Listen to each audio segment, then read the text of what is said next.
Hello, gentlemen. Hello.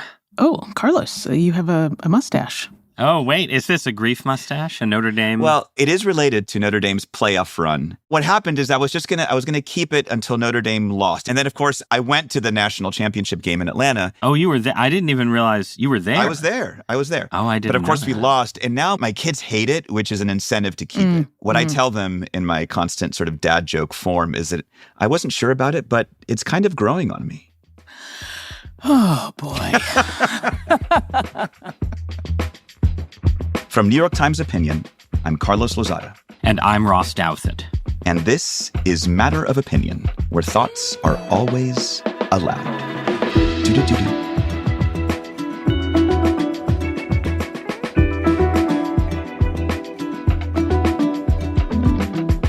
So, Michelle couldn't join us this week, but never fear, our forever friend of the pod and founding musketeer, Lydia Polgreen, is joining us today. Welcome back, Lydia. Hi, Lydia. Guys. So nice to see you both. Good to see you back. Yeah. Well, this is the first week in office for our 45th and now 47th POTUS. Donald Trump took the oath of office on Monday and gave his inaugural address and then got busy issuing, what's the proper journalism word, a flurry of executive orders. We would also accept a raft, a slew, or a barrage. I think a blizzard. I've actually read a blitz. That may have been somewhere in the Times. Blitz. That's a martial. Blitz. I can see what people are trying to evoke there. Yep. And of course, he issued some pardons too, which we can get into. I want us to unpack what we know of this first week, what you think are the most significant actions Trump has taken so far, where we're seeing continuity from a first term, where we're seeing a break. I also hope we can figure out what week one might tell us about year one and where we think the administration is going in the months ahead. Let's do it. You're in control, so wherever we go, you will take us there. I'm never in control. But for the moment, then, let's stay in this week and rewind to Trump's inaugural address on Monday. I want to know what stood out to you. Was this American Carnage, the sequel, or are you already basking in this golden age and all the sunlight pouring over you? Lydia, why don't you kick us off? I actually read rather than watch Trump's speech in preparation for this conversation. And I could sort of juxtapose that with the images that I've seen. And, one of the things that really struck me was this invocation of a radical and corrupt establishment that has extracted power and wealth. That was one of the early lines in the speech. And that's quite a thing to say when you have, the wealthiest men in America standing right behind your family, but in front of your cabinet. And so I think it's been an interesting week of dissonance in that regard. I think we'll obviously talk about this huge number of executive actions and things like that. But I guess the question that I have overall is, who's this for? And is this actually responding to what the voters want? There's just been a lot of action and a lot of it seems, I don't know, strange. So the speech itself, which I did watch, and I agree with Lydia that the atmospherics sent a distinctive signal that was different from the speech itself. The speech itself was sort of mostly teleprompter Trump, right? Like controlled, slightly sing-song, not that entertaining. I think it was clear enough who voted for what Trump was selling. The promise was, we're going to whip inflation, we're going to end illegal immigration, and, we're going to roll back some form of the excesses of wokeness. All of that was there. Trump talked a lot about being a peacemaker, right? The idea that his presidency would sort of restabilize the world. I think stitch all those together and you basically have the narrative that he won the presidency on. It's notable that while he did sort of offer a foretaste of the executive orders to come, some of the most controversial and aggressive moves were not in the speech. There was no mention to undo birthright citizenship.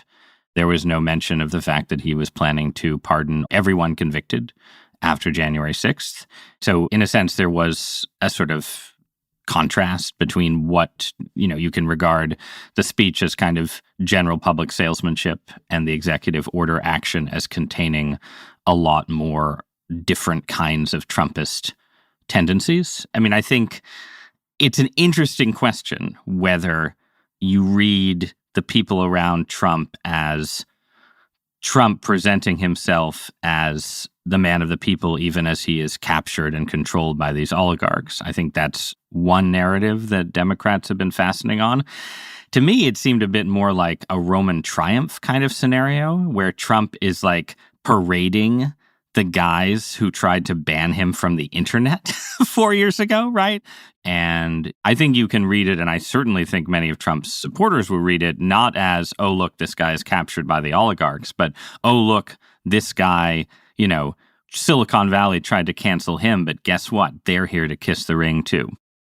So I watched the speech ahead of the national championship game in Atlanta, sitting in my car on my phone.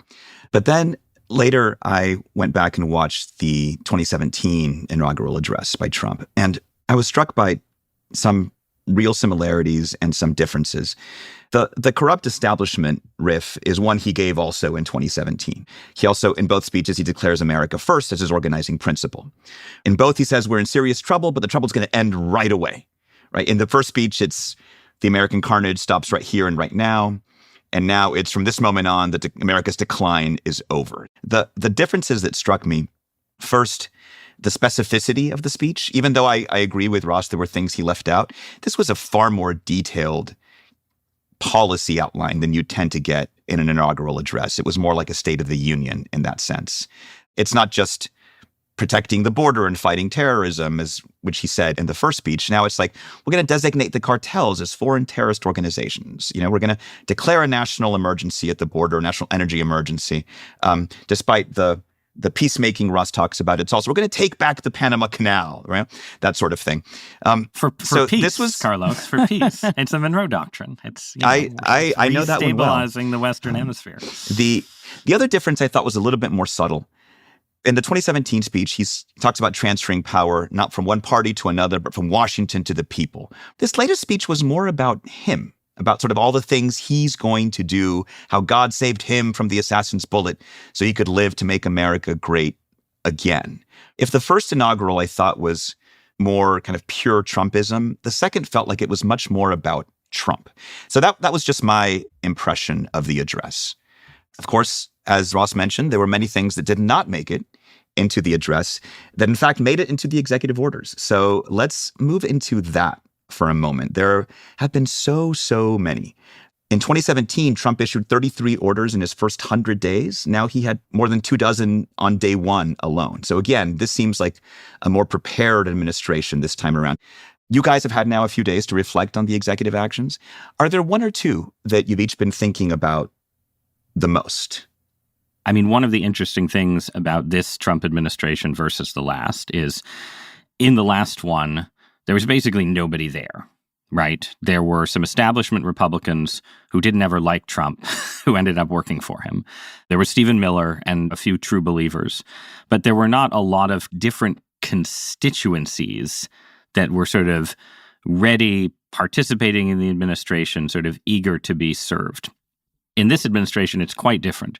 Trumpism now contains all kinds of different factions that have very specific demands and ideas about what his administration ought to stand for. There's hawks and doves in foreign policy, and on domestic policy, just to actually answer your question, Carlos, and draw a contrast, I think it's really striking that you have, on the one hand, a set of executive orders around permitting and environmental review and basically reforms to how America builds things and does things and gets projects off the ground that are, I'm sure, things that sort of the tech right, the Silicon Valley people support, but they're also in the wheelhouse of, some of our center-left colleagues at this newspaper, right?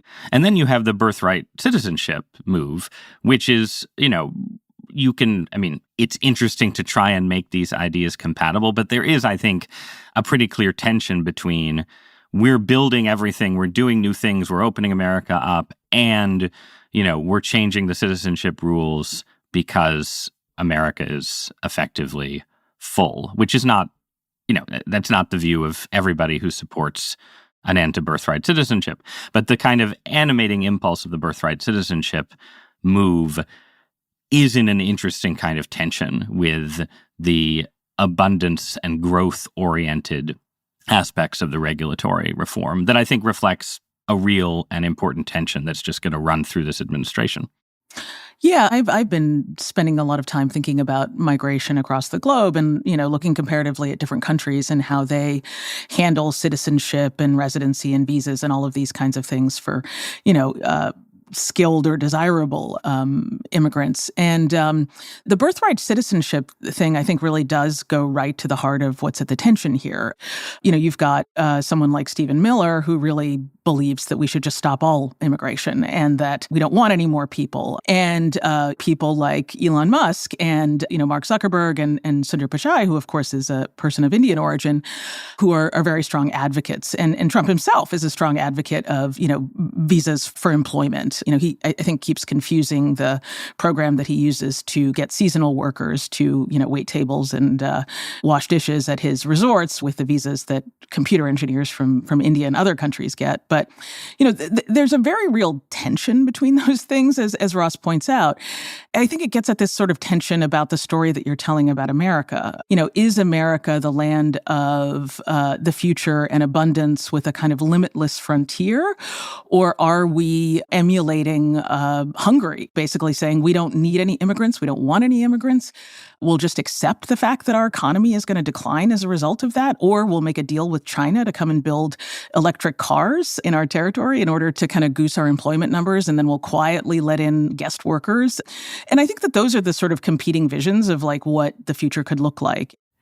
The one I've been thinking about it's a little bit more boring. It's more boring than permitting reform, Carlos? I find permitting reform fascinating. Really, this is the second coming of Jimmy Carter, right? Who was the great deregulatory president. Not, never gets enough credit for that. You heard it here first. The first comparison. Listen, whenever Carlos mentions Jimmy Carter, drink. Yeah. It's. But let me mention a couple of things. First, on birthright citizenship, what's interesting is the very concept of birthright itself. Because I think birthright citizenship in the United States upends how I usually think of a quote-unquote birthright. Historically, birthright is an exclusionary idea. It's a title of nobility that's passed to the firstborn male. It's a privilege that by definition belongs to someone at the expense of someone else. It's not shared. And America's birthright citizenship runs counter to that. It's, by definition, it's for all. That's the first line of the 14th Amendment, like all people born or naturalized in the United States. And the interpretation of the next line, which is going to be at issue, right, subject to the jurisdiction thereof, has also been interpreted and exercised in very expansive terms as well. Trump is wrong when he says that we're the only country who does this. But I think he's right that the practice does make America distinct. Birthright citizenship has been this essential part of the American character and the American story for a long time. It's a source of equality before the law. What makes his interpretation so tragic to my mind is that now illegality is the birthright. If your parents violated a law to come here, their actions are passed on to you automatically at birth. The sins of the father are laid upon the children. You're no longer stamped with the opportunity that citizenship gives you at birth. You're stamped with illegality. Well, but it's not even just illegality, right? I mean, it's student visas, it's potentially people on H-1B, work visas. It's a lot of people. I think it was more likely designed to try and give the Supreme Court an opportunity to uphold part of it and strike down part of it, which I don't think...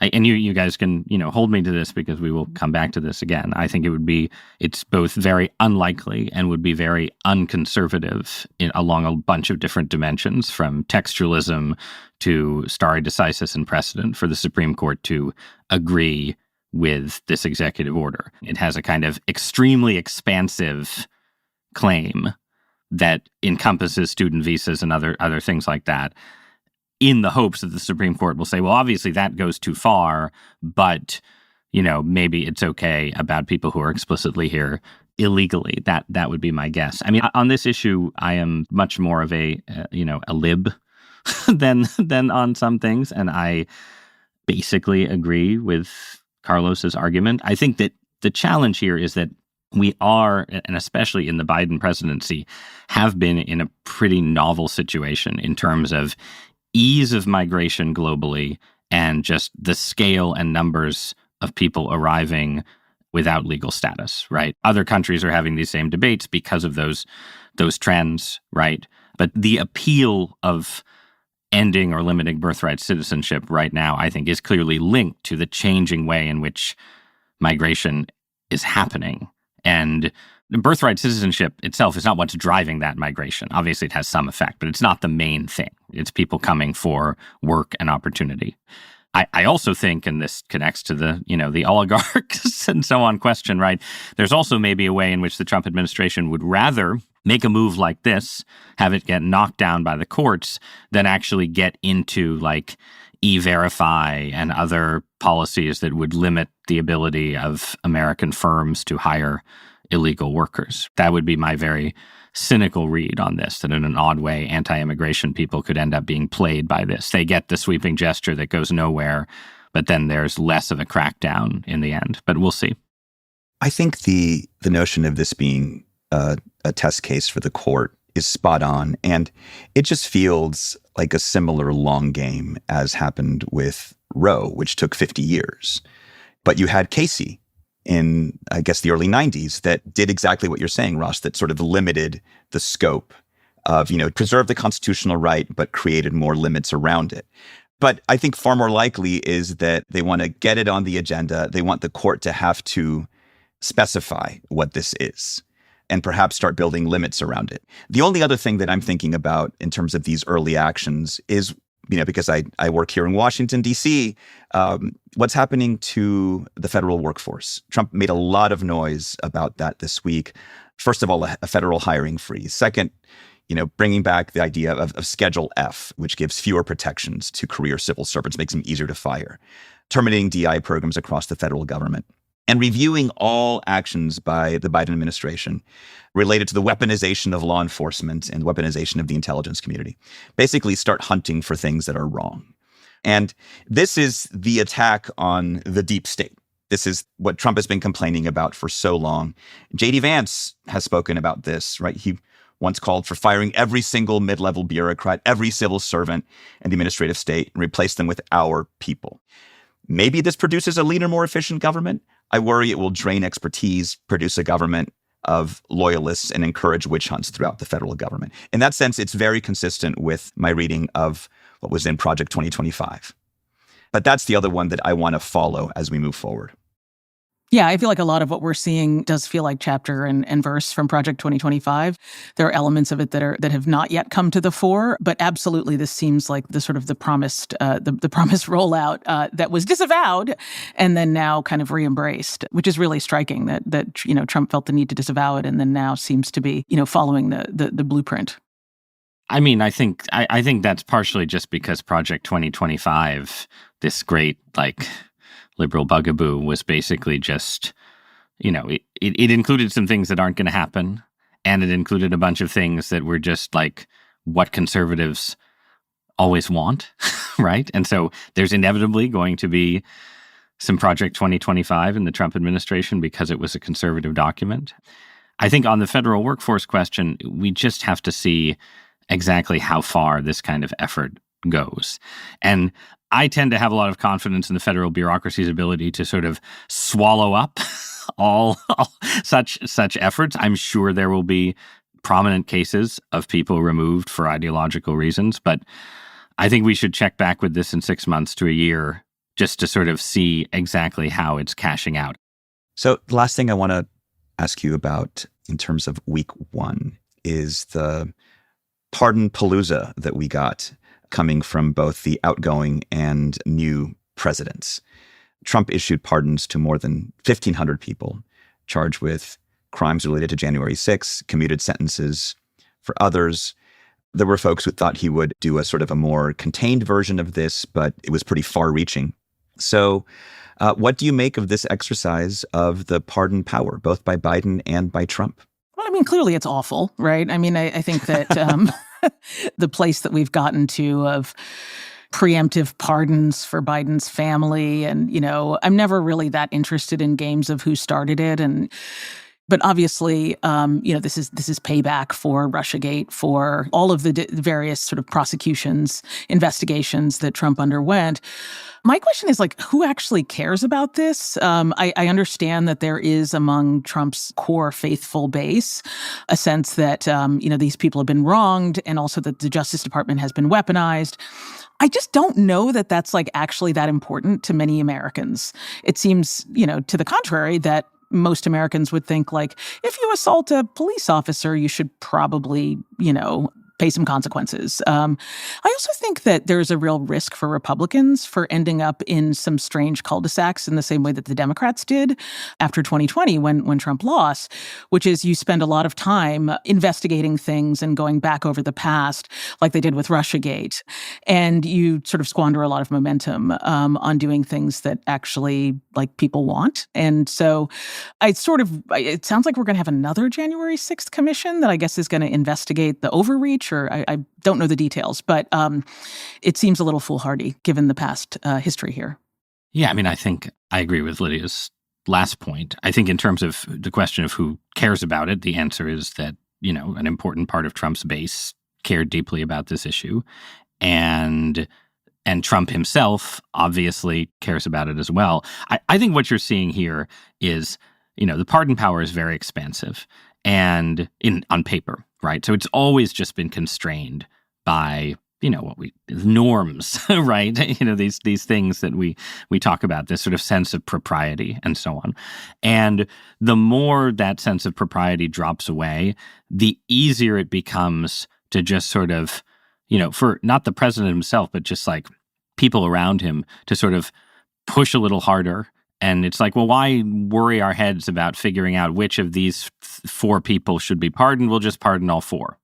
And that seems to be where Trump ended up with the January 6th stuff, right? That you had, J.D. Vance went out, prominent Republicans went out before the inauguration and said, look, we're going to do pardons for, nonviolent protesters, but not for people who committed violence against cops. And then it seems like Trump was we're not going to get into the nitty gritty of, whether to pardon person X or person Y. We're just going to pardon everybody because that's what people were asking him for. And it seems like a bad system to have, but I don't know how we get out of it.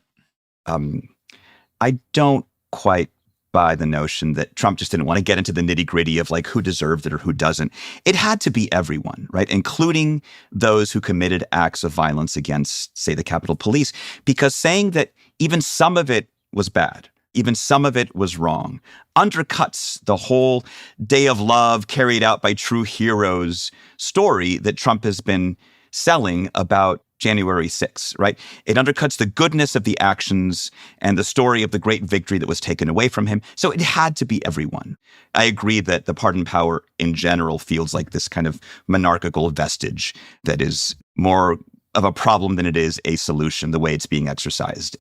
I think it's nice if it can be contained by norms and propriety.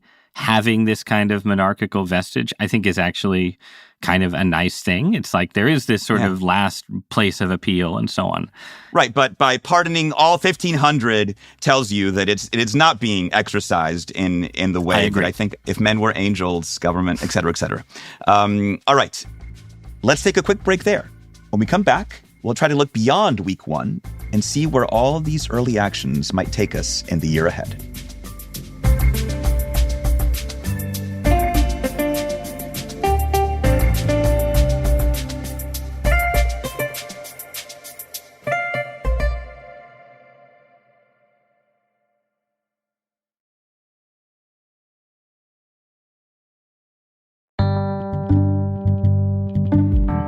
I want us to cast forward a little bit more and try to figure out what week one tells us about what we can expect in year one. In the months leading up to both the election and the inauguration, there are three stories that we've been hearing about what a second Trump term might be like. And I want us just to keep them in mind as we look ahead. First is about Trump himself. Now he knows more, right? He didn't know how to govern last time. Now he's better able to pull and push the levers of government. Second, there are no more adults in the room, quote unquote, who are going to challenge him or even question him in any meaningful way. His new team has been selected for loyalty and compliance. And third, it's about resistance, whether political or popular resistance. that's going to be far more muted. Instead of resistance, you're seeing resignation or even fear. Now, if these are true, all these trends are pointing in the same direction, to a more empowered, a more unencumbered Trump who will be able to accomplish more or, depending on how you look at it, get away with more. Like, is that right? Or is there something that could complicate that story as we move from week one and think about, say, year one? Well, I think there are a couple of obstacles in Trump's way. I mean, he has a very, very, very narrow majority in the House, so there's not a lot of room for error. He has surprisingly a bigger margin in the Senate, but it's certainly not 60 votes. And, Lake and Riley Act notwithstanding, his ability to get 60 votes on some of the very, very, what I would think of as extreme things that he's seeking to do in terms of tax cuts and so on, it's hard to see how that goes. To me, the big question that's looming out there is the relationship that the Trump administration is going to have to the Supreme Court, 3 of whose members he appointed.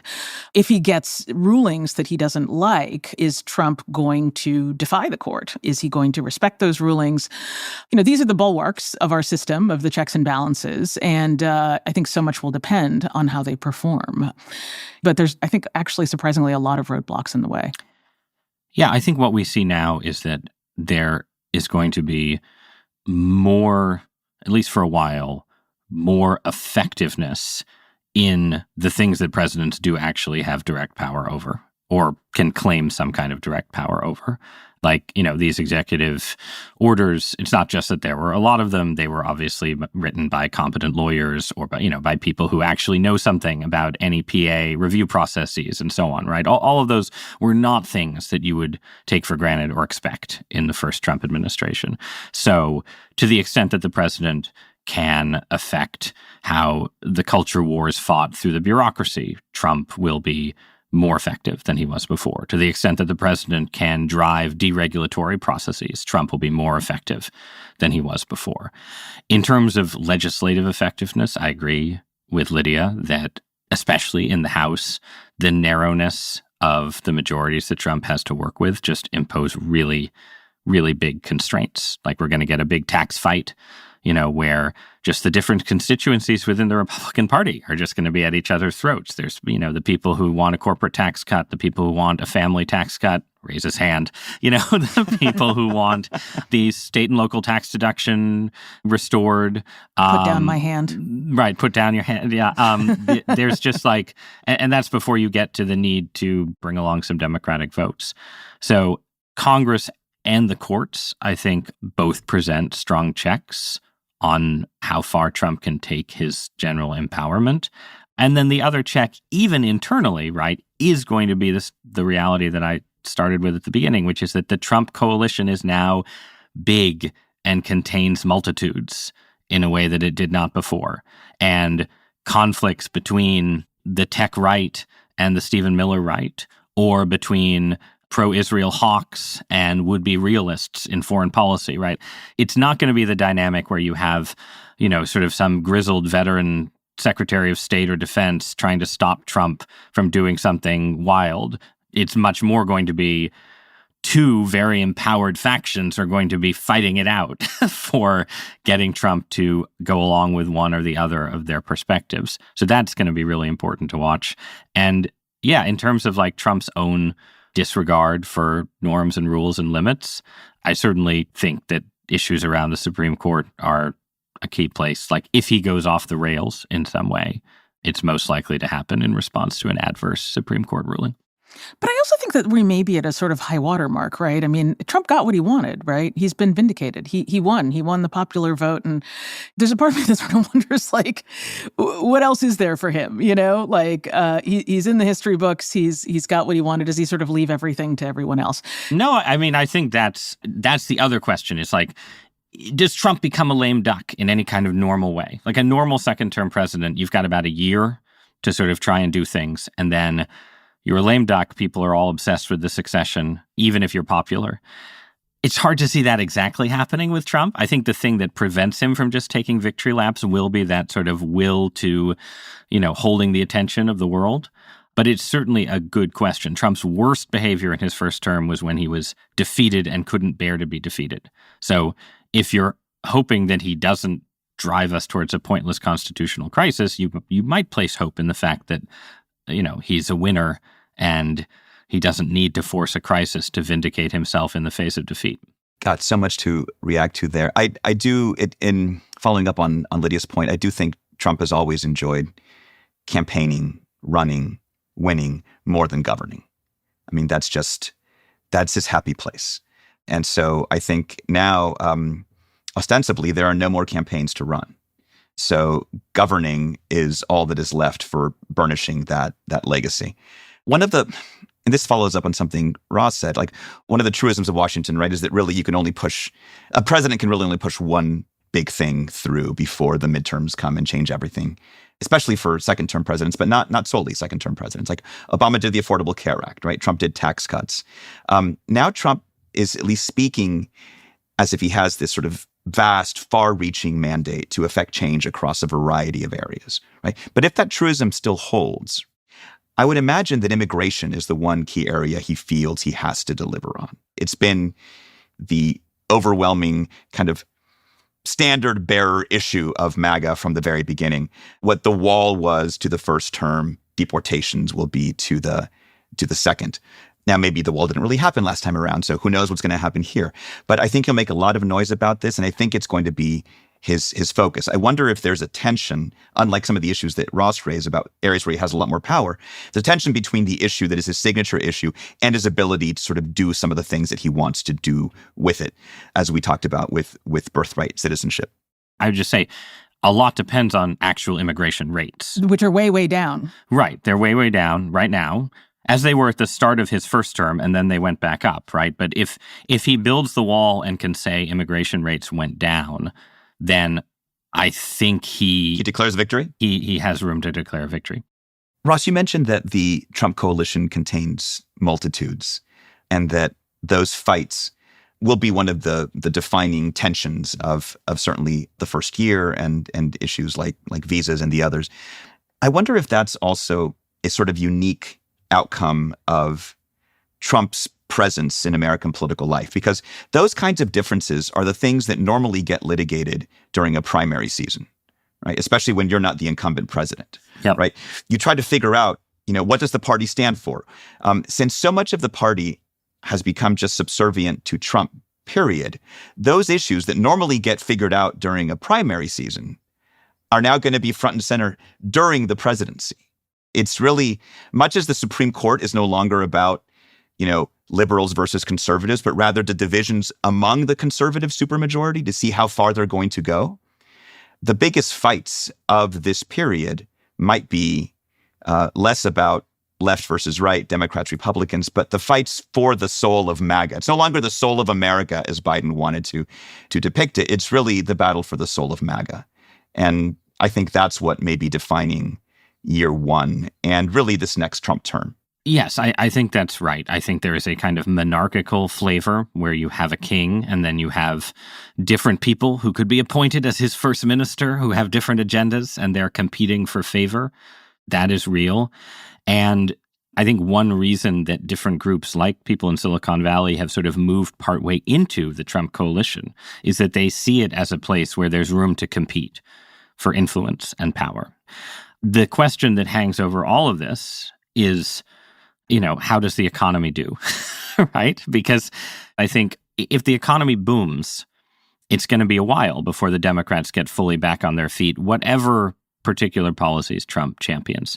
If the economy stagnates, stock market goes down, inflation returns, then all these tensions within the Trump coalition, there's plenty of room for Democrats to exploit them. But the one thing we haven't mentioned in this conversation is the one thing that isn't really in the executive order so far, which are the big tariffs that Trump promised.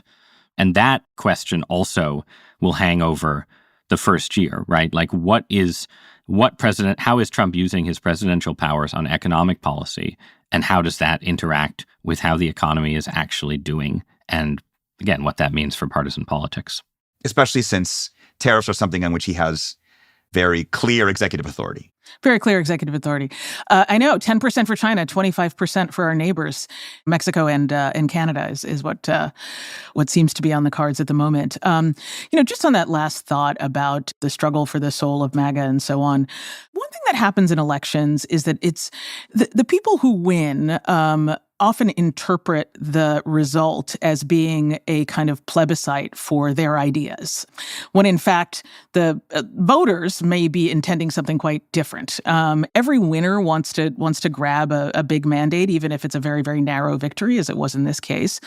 But ultimately, when you have things like, for example, the price of eggs is up 37%, these core issues that people said that they voted on are going to reemerge, and people are going to say, like, wait, I didn't vote on, anti-woke in this sense. I just wanted the country to be a little bit more fair. I think particularly around immigration, if you end up rounding people up in ways that are very visible and ugly, I think there's going to be pushback on that, and people are going to feel uncomfortable. That absolutely shows up in the polling.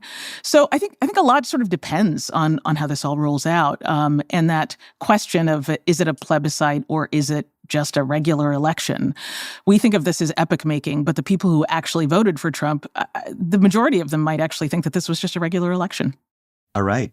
I like leaving it there. 2024 was just a regular old campaign, an election, nothing to see here. That happened to usher in a golden age. We'll see. We'll see. Or an age of iron. All right, let's leave it there in the Iron Age. And when we come back, we will get hot and cold.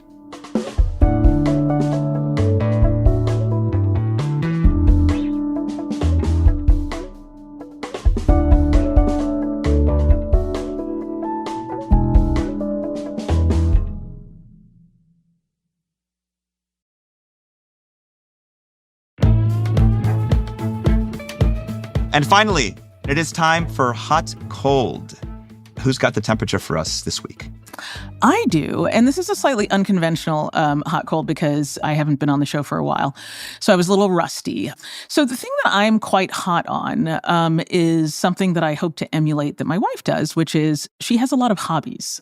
I am obsessed with my work and don't have a lot of hobbies, and so I think the benefit that having hobbies has for her, as she's expressed it to me, is that she's really comfortable with not being good at things, and that's something that I really aspire to.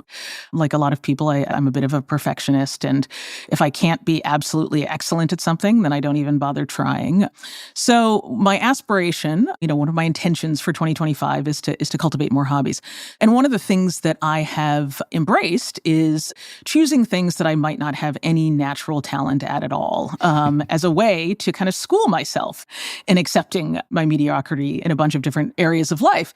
So, so far, I haven't yet started any of these hobbies, but I'm considering taking piano lessons. Your hobby is to collect hobbies, right? No, piano lessons is one possibility. Oh, wow. Penmanship is another one. I think I could really improve my handwriting. So I'm very hot on hobbies, but I wanted to make a call out to the Matter of Opinion audience to ask them for suggestions. What hobbies do you think I should consider in 2025 in order to improve my tolerance for failure? Wow. So this means you have to come back on the show expeditiously, I can't wait. Right? You gotta. Do you guys have suggestions? If I had the time to cultivate such a thing, I would go with guitar over piano. Oh, interesting. One of my daughters is taking guitar lessons, and I always sort of wished that I could play a folk song instead of just singing it off key. Yeah. Carlos, do you have any suggestions?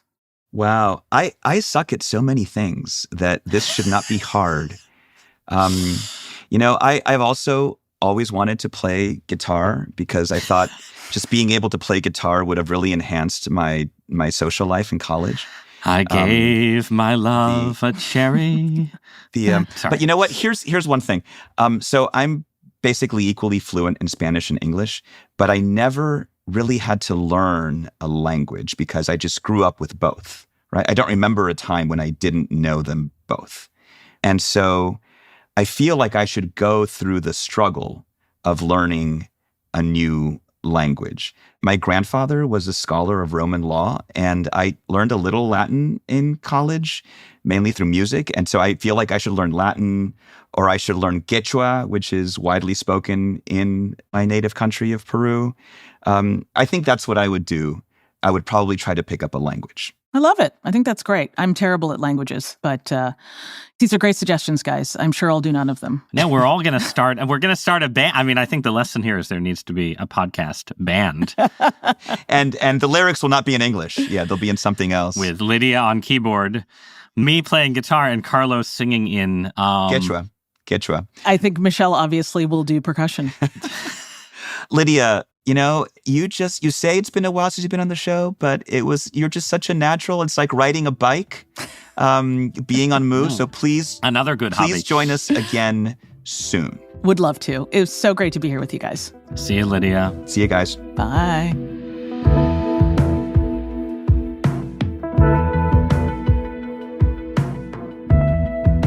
Thank you so much for joining our conversation. Give Matter of Opinion a follow on your favorite podcast app, and leave us a nice review while you're there so you let other folks know why they should listen. Do you have a question for us based on something we discussed today? We want to hear it. Share it with us in a voicemail by calling 212-556-7440, and we just might respond in an upcoming episode. Also, you can email us at matterofopinion@nytimes.com. Matter of Opinion is produced by Andrea Betanzos and Sophia Alvarez-Boyd. It's edited by Jordana Hoagman. Our ACE fact-check team is Kate Sinclair, Mary Marge Locker, and Michelle Harris. Original music by Isaac Jones, Efim Shapiro, Carol Saburo, Sonia Herrero, and Pat McCusker. Mixing by Pat McCusker and Carol Saburo.